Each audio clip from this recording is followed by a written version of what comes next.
प्रणाम सब गोटे के। जय मिथिला जय मैथिली गीत पर आइ हम एकटा कोहबर गीत सुनबै छी। सुनै जाय जँ हमर गीत कनियो पसंद आवे तो लाइक सब्सक्राइब कऽ देबै। कांचन महल मानिक लेसु दियरा, कांचन लागल केबाड़, हे सुहाग के रतिया। कांचन लागल केबाड़, हे सुहाग के रतिया। ताही कोहबर सुतलनि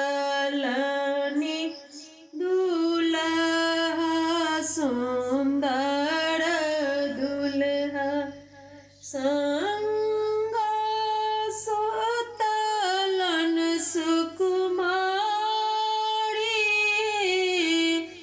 सुहाग के रतिया। संग सुतलन सुकुमारी, सुहाग के रतिया। हटी सुतु बटी सुतु ससुर जी के बेटिया।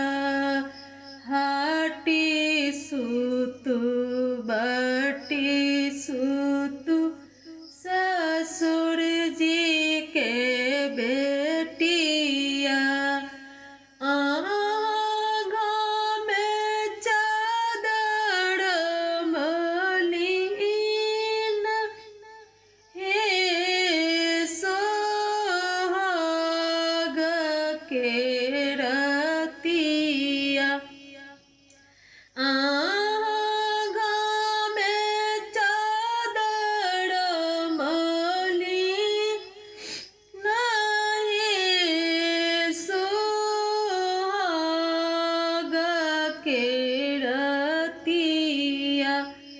एतबा बचन जब सुनलनि कनिया सुहब से